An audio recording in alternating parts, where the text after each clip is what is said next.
Food and Fellowship Episode 40. Appreciate it.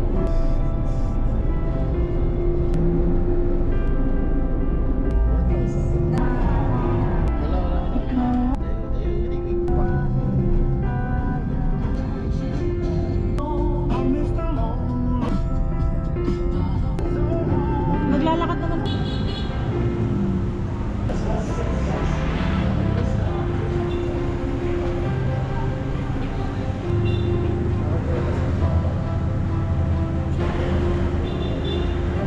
Lights. Yan.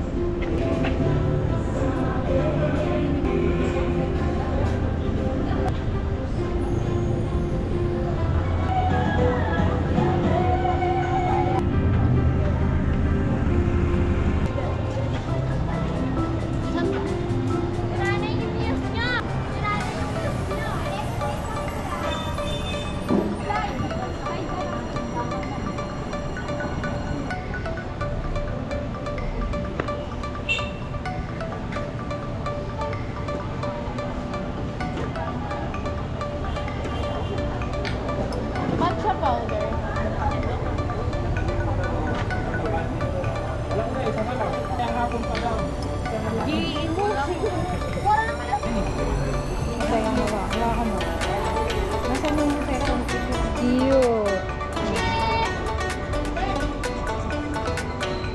Lambot.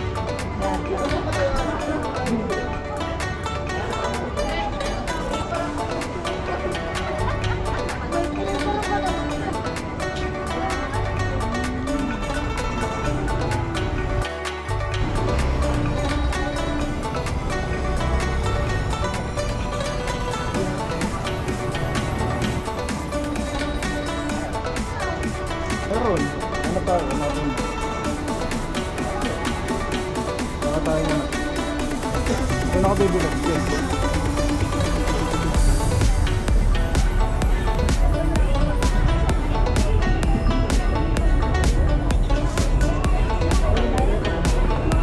Wala na kayo bumili.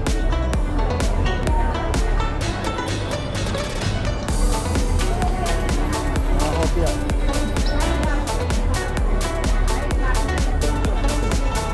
Kung magsalita sila na ito. Ha?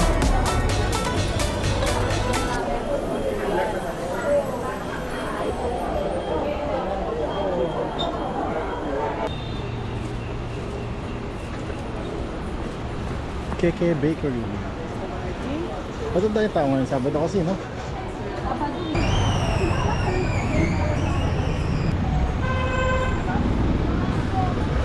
Ay, nyo kayo na, no?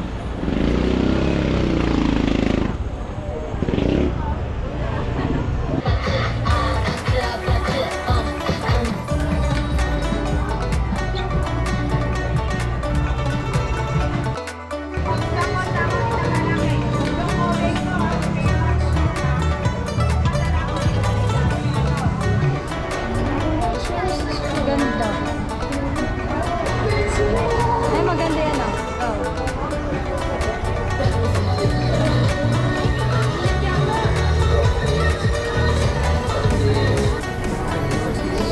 Oo.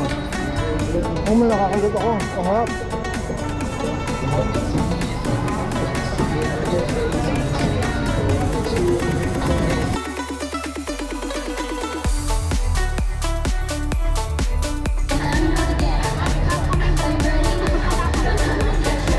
Ano ba tawag dyan?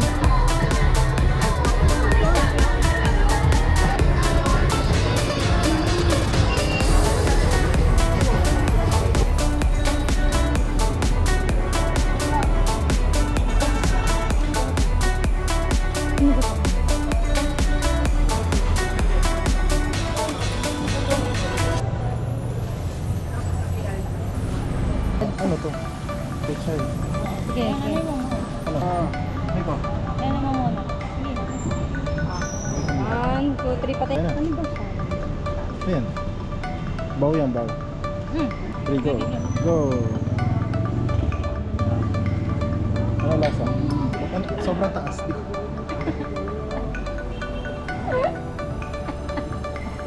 Si Bigote.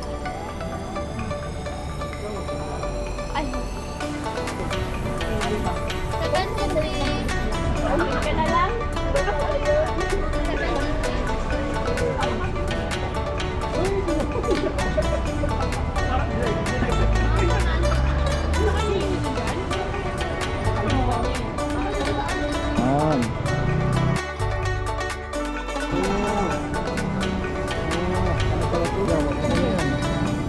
Yung ginagawa niya.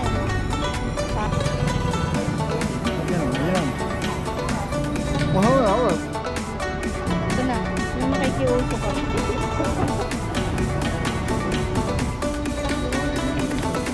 Yun. Ganda yan. Yawa. Alam po sinumpong po ako. Tandra mo ah.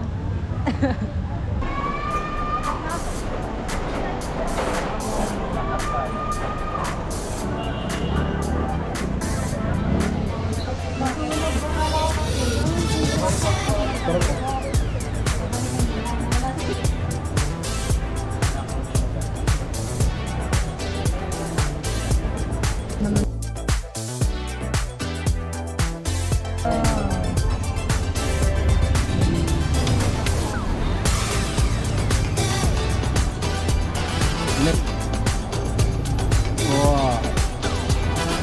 Linam. Go, kain. Kain na tayo kunyari. Kunyari gutom.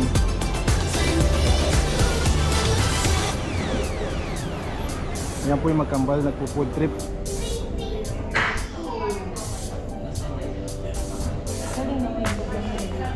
Oo. Saka Ayan na, ayan makikita mo. dito na no.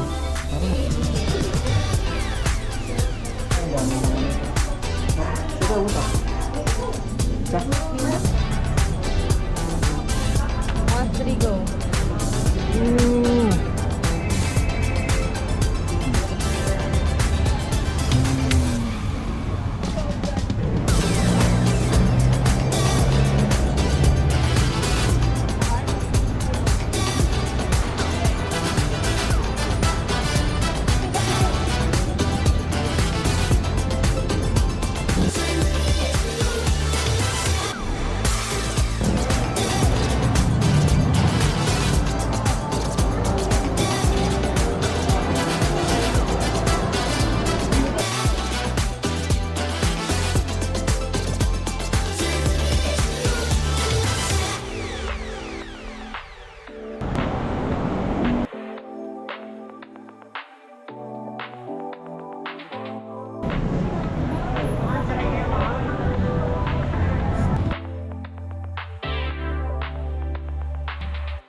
Sinabi ng Biblia sa mga awit chapter 115 verse 3, ang aming Diyos ay nasa mga langit.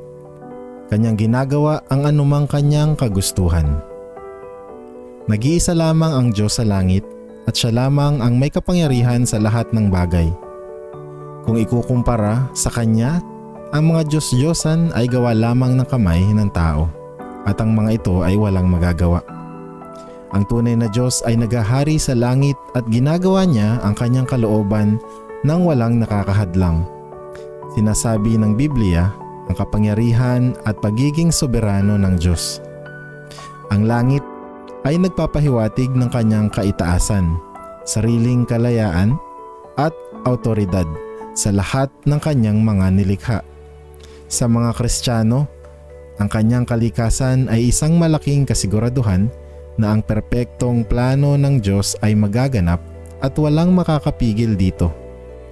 Kahit na kung minsan, ang kalooban niya ay parang misteryoso at mahirap unawain, nakakasiguro tayo na ito ay para sa ating kabutihan dahil mula sa itaas na lalaman niya ang lahat ng bagay.